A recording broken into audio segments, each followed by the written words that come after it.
So when people are when you're planning your wedding, obviously, I think photographer is one of those things that's usually right up there at the top of your list, along with your venue and your dress and things. And I think that's a genuine investment in imagery that's very, very important for your day. Sometimes people say, "Oh, I'm doing it on a bit of a budget. I've found a photographer that's going to, be £500 or whatever, and he's doing it on a bit of a cheap." But actually, I think wedding photography is one of those things that will impact on your memory of how you remember that day. And so investing in a good photographer is crucial, I hope, for a lot of people. But video is one of those things that starts off on the list. It's on the, it's quite far down the list when you start planning a wedding. And then the closer it gets to the big day, as the budget gets tighter, it's usually, unfortunately, one of the things that gets axed. So I'm here today to tell you why maybe you should consider and how you can realign the budget to maybe fit it in.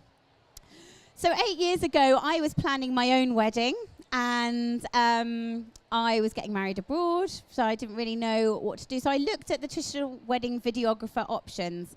Now, that was 8 years ago now, and the budget was around £1,000, £1,500. And I have to say, at that price range, the difference and the variety in what was, that fell under the traditional wedding videographer bracket was vast. It was absolutely overwhelming. And also, there didn't seem to be much of a benchmark for quality. So some people were offering £2,500 weddings that didn't look as good as like £1,200 weddings. And it was quite difficult to know, and overwhelming to know what I was looking for. The videos, the good ones anyway, were beautiful and epic and very cinematic and very, very formal. And that was one style that I considered. But also there were other styles that where I honestly felt like somebody had just gone out with a video camera, given it their best shot, and had kind of stuck it up on a website and gone, let's hope people book us. It's going to be a great idea. I'm going to be a wedding videographer, because the standard was appalling. And a lot of that comes down to the editing. Now, editing is a bit of a mystery word when it comes to wedding videography, or just video in general. Has anyone here ever edited a video? Anyone edited anything? It is so hard. It's massively, massively time-consuming, very labor-intensive, and also you have to be very, very skilled to use it. There's things like codecs and import and export settings, just to name a few things. Audio mixing. It's very, very difficult thing to do. So for people to just go into videography without really understanding about the magic or the art or the craft, as I like to think of it, as editing. Now, I've got when I say good example, I've got a good example of a bad video with me today, because I think that was always showing you, that will give you a good idea of what an example of bad editing. And my friend, actually, unfortunately, this is my friend's video, Nick.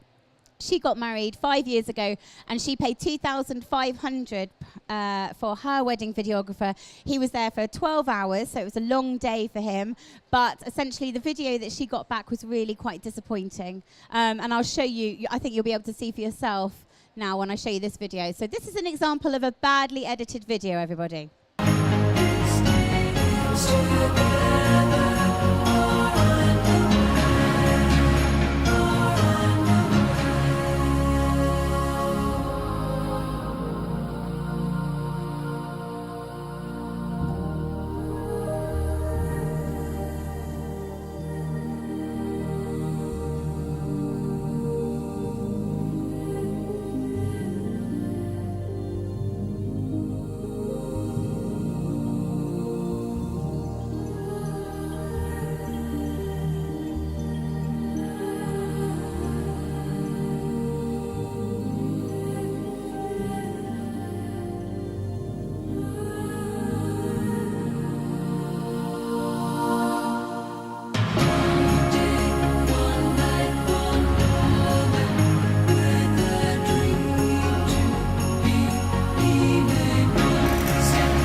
I can't even really begin to tell you.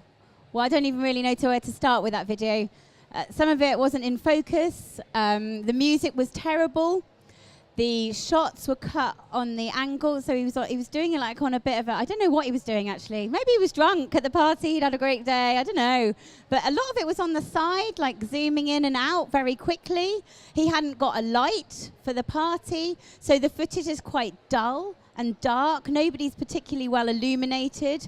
I think he's used photos as well. He put still photos in the video, which I think looks naff. It looks terrible because he's a videographer. He should have got a video of something if he wanted to include it in the video. But essentially, if you strip the editing away, the shots that he got were okay. Like, you know, it's not rocket science to know what to film. In this particular instance, it was the way it had been edited that was very bad. Some of the shots were less than a second long, and that gives you the feeling of it being a bit hectic and a bit erratic.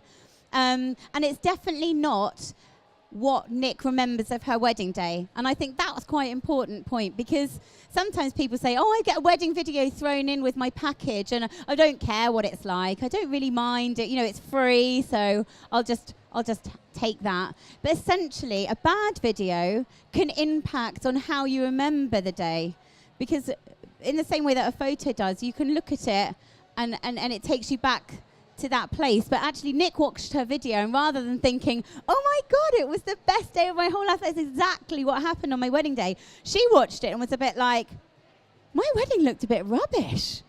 I don't know why. Like, like the party looked all over the shop. There were like, it wasn't in focus. I don't know. So it impacted on her memory of the wedding day, which I think is a shame. And that video, I mean, fortunately that company aren't going anymore, so that's good.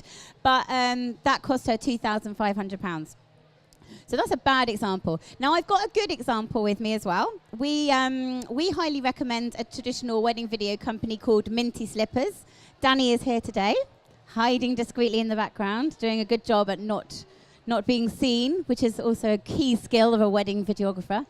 Now, in direct contrast, Danny runs a company called Minty Slippers. You've got a leaflet on your chair about them there.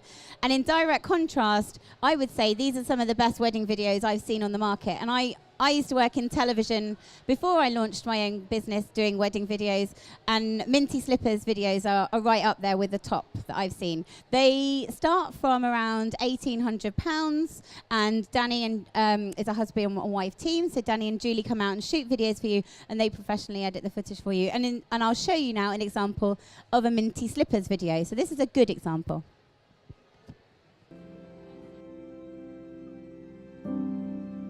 Like me, you believe that life should be spent trying to achieve the unachievable, and if nothing else, that all we should do is try and live a life worth writing books about, making films about. And to find someone who believes the same as me like that is the best thing ever. Very, very you, Mr. and Mrs. David!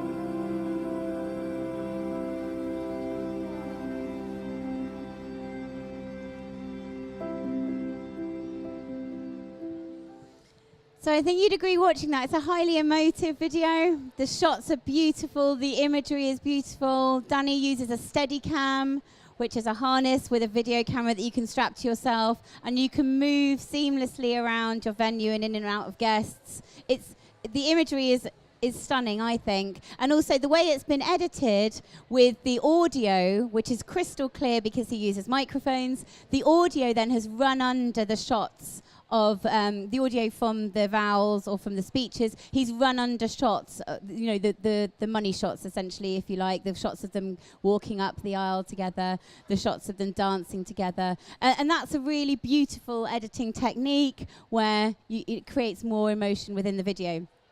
So that's a company called Minty Slippers, and Danny's here today if you've got any questions after the talk.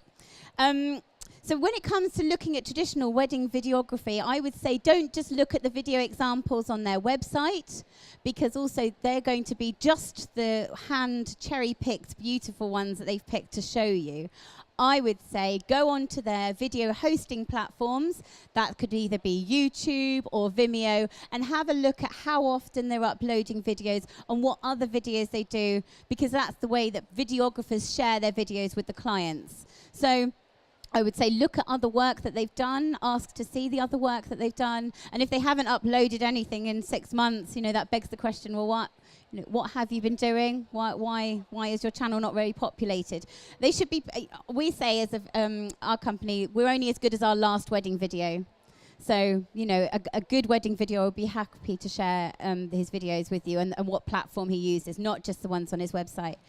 I would also ask to see a finished DVD or a USB stick, one of the whole package, what you get included in your package, because quite often you just get to see the highlights, and that's great, but also do you want to see the ceremony in full? Do you want to see the speeches in full? And how has that been covered? It's very easy to get all the beautiful shots and cherry pick just the best bits and show you 2 minutes on a website. It's much more difficult to show that they've been able to capture the whole ceremony from lots of different angles, getting close-ups of key people from the audience, getting the right combination of close-up shots, of wide shots of the rings going on and the vows. How have they captured the audio? All of those are things that you need to consider as well. Also, for us as a business, because we're proud of the videos that we make, we always ask people to leave us a review. And the most popular review platform for that we find is Hitched. We're on the Hitched planning stage now, but it's an amazing wedding planning website where you can, where we encourage all of our clients to go on to Hitched and leave us a review if they, if they've liked their video, and equally if they haven't liked their video, tell us what they don't like. Because a bit like TripAdvisor, and also Facebook is a great place as well to have a look at client reviews, because unlike testimonials on a website, for example, when you go onto somebody's website, you'll see beautiful testimonials about how wonderful that particular videographer is. But essentially, that's been cherry-picked again by the videographer. If you go onto their Facebook page and have a look at their reviews, if you get a bad review, there's nothing you can do about it. It's a bit like TripAdvisor. So I think that's quite a good benchmark to see if people have left lots and lots of positive, good reviews, and there might be a couple, generally you can't please every single person in the world, but there might be a couple of bad ones, then you can make a good judgment call on whether you think your money is best spent with that company. So going back to my own wedding 8 years ago, I looked at all these different options. I found it quite overwhelming. I used to work in television, as I mentioned earlier, so I used to make TV programs for BBC and Channel 4, and I liked the style of Minty Slippers, and I think if I could have afforded to have both, I would have done.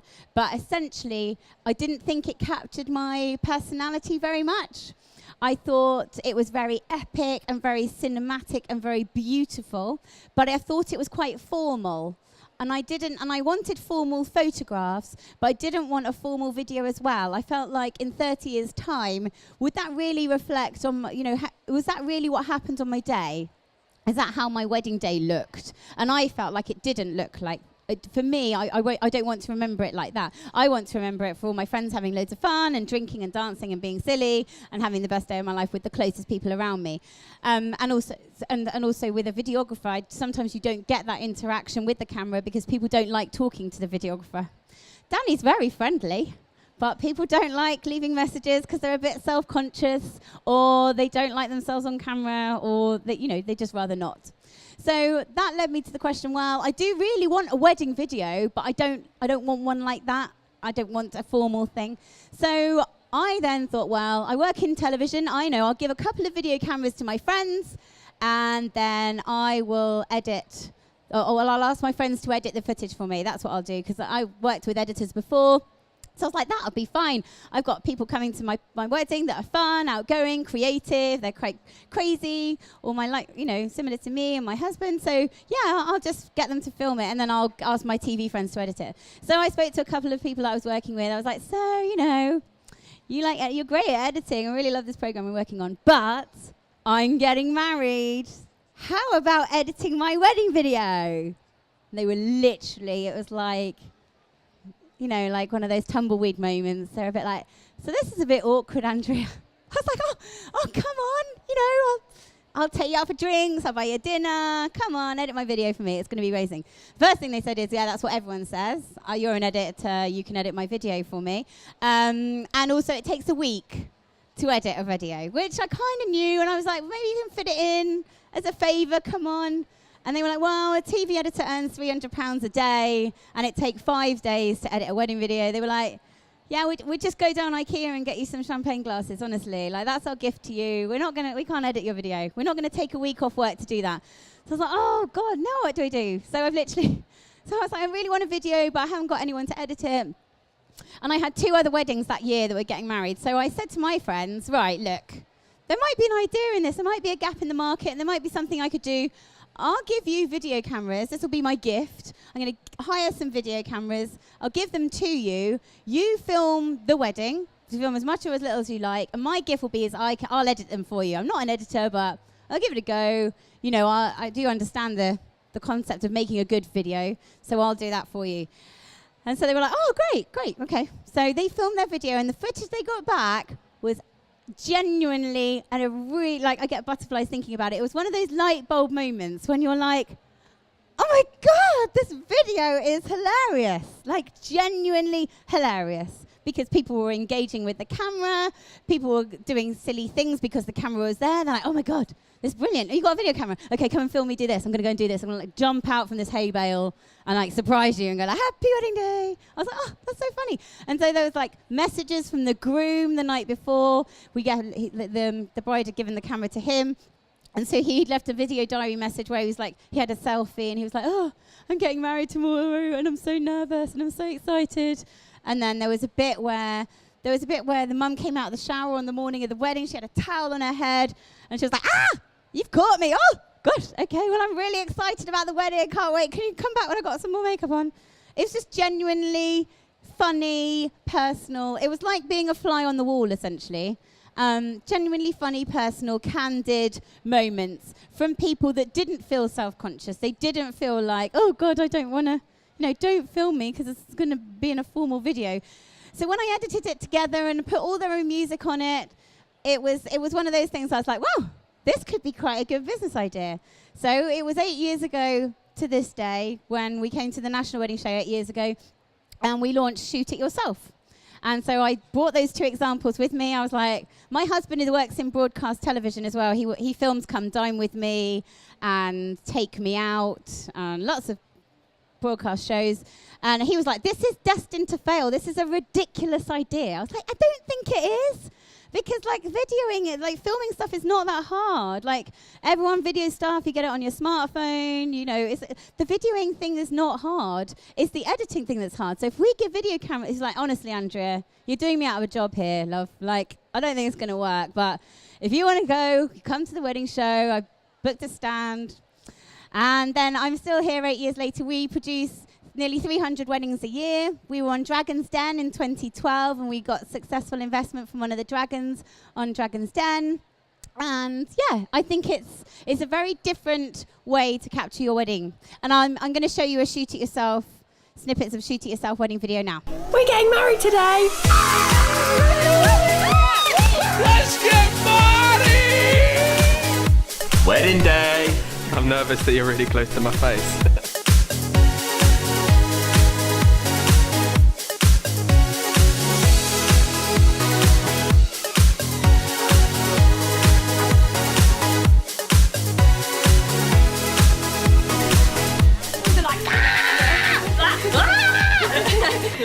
Screaming. Let's go! We don't do it anymore! Get back on it! Go!